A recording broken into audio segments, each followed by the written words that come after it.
അസ്സലാമു അലൈക്കും വറഹ്മത്തുള്ളാഹി. ഞങ്ങൾക്ക് മടവൂരിനെ പടച്ചോനാക്കാൻ ഒരു പേടിയില്ലടോ. അതിനെന്താ പ്രശ്നം? നഊദു ബില്ലാഹ്. തനി കുഫരിയത്തിന്റെ വാക്കാണ്. ശരിക്ക് ദീനിന്ന് തെറിച്ചു പോണ സംസാരമാണ്, വിശ്വാസമാണ് ഇപ്പോൾ ഈ കുരുവട്ടൂർ എത്തിപ്പെട്ടിട്ടുള്ളത്. ഈ അമ്പിയ ഔലിയാക്കളൊക്കെ ബഹുമാനിക്കലും ആദരിക്കലും അവർ നമ്മളെ സഹായിക്കും, ഇസ്തിഗാസ, തവസ്സുൽ, ഇതൊക്കെ ഇസ്ലാമിലുള്ളതാണ്. ഇതിലൊന്നും ആർക്കും തർക്കമല്ല. പക്ഷെ ഇത്തരത്തിലുള്ള വിശ്വാസം അത് തീരുന്ന് പുറത്തു പോണ വിശ്വാസമാണ്, കുഫരിയത്തിലേക്ക് എത്തിക്കുന്ന വിശ്വാസമാണ്. വെറുതല്ല ബഹുമാനപ്പെട്ട സമസ്ത എത്രയോ കാലം കൂട്ടി മുന്നേ ദീർഘവീക്ഷണത്തോടുകൂടെ ഇതിനെ എതിർത്തത്. ഇപ്പോഴാണ് ഏതൊരു സാധാരണക്കാരനും മനസ്സിലാവുകയാണ്. ആദ്യമായി ഇതിനെ എതിർത്തത് മഹാനാ വൈലത്തൂർ തങ്ങൾ പാപ്പയാണ്. ആ വൈലത്തൂർ തങ്ങൾ പാപ്പാന്റെ പറഞ്ഞത് ഒന്നുണ്ടോ ഒന്ന് കേട്ടു നോക്കി. അല്ല, അത് ഞാൻ എന്നോട് ചോദിച്ചിട്ടുണ്ടല്ലോ ഇയാളെ പറ്റിയിട്ട്. അപ്പൊ ഞാൻ സമസ്തന്റെ ആൾക്കാരും വിശ്വേസിന്റെ ആൾക്കാരും ചോദിച്ചപ്പോ പറഞ്ഞിട്ടുള്ളോ അവൻ കാട്ട് കള്ളനാണ്. അതിൽ ലത്തീഫ് സാഹിദിക്കൊക്കെ അറിയല്ലോ, കുരുവട്ടൂര് സലാം മുസ്ലിയാർക്ക് അറിയല്ലോ, ഞാനാണ് പറഞ്ഞിരിക്കണെന്നുള്ളത്. കൂറ്റമ്പാറബർക്കൊക്കെ അറിയല്ലോ, ആദ്യമായിട്ട് പറഞ്ഞ ആള് ഞാനാണെന്നുള്ളത്. കുരുവട്ടൂര് ആഫിൽ കള്ളൻ, ലോക കള്ളനൊക്കെ കാട്ട് കള്ളനാണ്.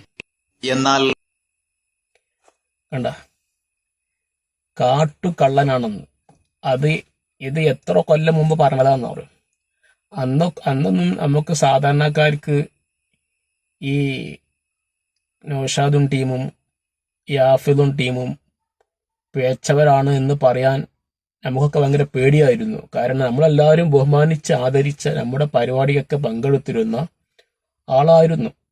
പക്ഷേ ഈ നമ്മുടെ പണ്ഡിതന്മാരുടെ ദീർഘവീക്ഷണത്തോടെയുള്ള ഒരു കറാമത്താണ്.